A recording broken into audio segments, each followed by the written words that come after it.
5 games came down to the absolute wire during the early slate of games on Sunday. We are going to try our best to recreate them as they happened in live time right here, right now. First, on the bottom right, Jalen Petre, have yourself a day, rookie out of Baylor, 2 interceptions on the day against the Bears, and then a sack on Justin Fields right there. That is going to force the Bears into a 3rd and long. Now back to Miami in the top left, and it's time for the butt punt. When I'm watching this live, I'm thinking, how did the punter shank it? Like from the angle that you just saw, how bad did that punter shank it where it just goes flat out 180 degrees in the air? But lo and behold, it goes off of 14's ass, and that's why it goes straight up in the air. That game was wild. This Buffalo-Miami game was wild because Buffalo ran like an insane amount of plays on offense. The time of possession was so much in favor of Buffalo. You're seeing the replay of boom, goes right off the ass. See the ass jiggle a little bit. That's why it goes straight up in the air. So Miami didn't really run a lot of offensive plays. Buffalo ran a lot of them. So now let's go. We have 2 things happening simultaneously at the same time. You have Matt Ryan getting hit, Alec Pierce dropping a pass. Alec Pierce had a pretty decent game, set them up in good field position. So now you're going to have also on the right-hand side, the Lions, they're going to try and extend their lead by 1 score. But Matt Ryan's going to take the snap. Jelani Woods is going to be open. The Lions are going to shank the 54-yard field goal attempt. So many things are happening simultaneously at the same time, and it's just an absolute rush. Jelani Woods, 6'7", not even fair. Not even fair that he's going up against a safety. Colts fans are happy. You're seeing replays of the Lions shanking the 54-yarder. Vikings are going to get good field position. Dan Campbell, cool, calm, collected. Jelani Woods, you're seeing the mismatch that just is if you're going up against a safety, if you're going up against a secondary player. But we're moving on. There's more things we got to talk about. Davis Mills, wrapped up. KJ Osborne making a play for the Minnesota Vikings. Keep that name in mind. Spoiler alert if you don't know what's going to happen here. So you're going to see Stephon Diggs. Like I said, the Bills, they've run a lot of offensive plays. Stephon Diggs, is he hurt? Is he out for this final drive? A lot happening there. Boom! Texans, Roquan Smith, Bears, interception. Davis Mills is throwing that interception. Roquan Smith, remember those trade rumors over the offseason? He's thinking that he's going to stay. The Bears should extend him. He's kind of good. You're seeing Josh Allen do Josh Allen things. Throw it to Gabe Davis, but then we need to jump back up top because the Minnesota Vikings, Kirk Cousins is going to drop back. KJ Osborne, wide open, touchdown. Vikings are leading with 45 seconds left, but we also need to go up to the Las Vegas Raiders because their 3rd and goal, no good. Cole Sr. drops a ball. Where's all these good players for the Las Vegas Raiders? Where's Devontae Adams? Where's Darren Waller? Why aren't they being targeted inside the red zone? Darren Waller getting doubled there. Drop ball. Cole Sr. can't do it.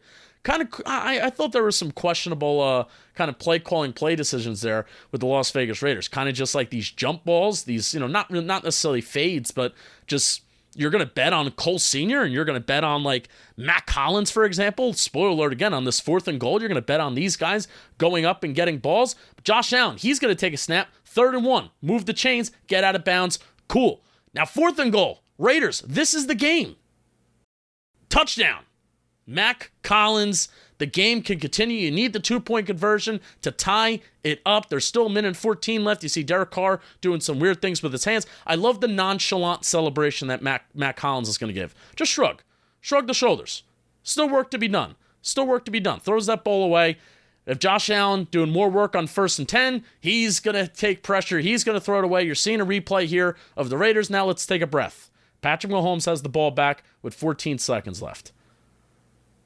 Bears, they're going to be kicking a field goal soon. You're seeing more replays of the Vikings touchdown to KJ Osborne. So now you have the 2-point attempt for the Raiders. This is the game. Do they tie it? Who is going to become the first 0-3 team in the National Football League? Darren Waller, double teamed. Looked like he might have even been triple teamed. That ball was tipped by a few times. Byard, Raiders probably going to lose. But then we got to jump back up because Jared Goff and the Lions are driving down the field. Eric Kendricks has an insane diving pass deflection here, and I think that's against like Amon-Ra St. Brown, really deep down the field. You see in the top right, Stephon Diggs back on the field, but Quisenberry holding. That's going to bring the Buffalo Bills back. So they originally had a lot of time, but now there's only 18 seconds left. They don't have any timeouts left. Jared Goff, boom, middle of the field. They are crossing the 50-yard line with 30 seconds left. They got to spike the ball because they don't have any timeouts left. So now where are we? There's something that's going to happen, right? 2nd and 20, Josh Allen is going to escape Isaiah McKenzie. They've crossed the 50-yard line. They're getting in the field goal range, but there's only 9 seconds left. So now they're going up against the clock. The Chiefs have 8 seconds left, but they're kind of driving down the field. We haven't even talked about them. They crossed the 50-yard line, but the Bills are going to lose because time runs out on the clock. You're going to see everybody's hurt. Everybody's mad. Isaiah McKenzie's hurt, but the Chiefs, they're taking the snap. Interception. There's just so much shit that is happening. It is nonstop. I haven't been able to take a breath. The Colts, they're going to take their defensive picture in the end zone. You see everybody is pissed on the Bills. You see Isaiah McKenzie is still hurt. He's on the ground. Jalen Waddle's helping him get up. Somebody on the Dolphins is hurt. So much craziness is happening. But Cairo Santos, can the Bears go 2-1 just like everybody thought that they would? But Jared Goff is taking a snap. He's going to throw it deep. Interception. Josh Metellus, who I think they showed, he had a couple pass deflections. He may have even had a dropped interception earlier in the game. They were showing him on the broadcast. He gets the interception, seals it for the Vikings. Boom, 30-yard field goal attempt. Easy and good for Cairo Santos, 23-20. Chicago moves to 2-1. Who would have thought? Ken Dorsey loses his shit, and that is an epic NFL Sunday.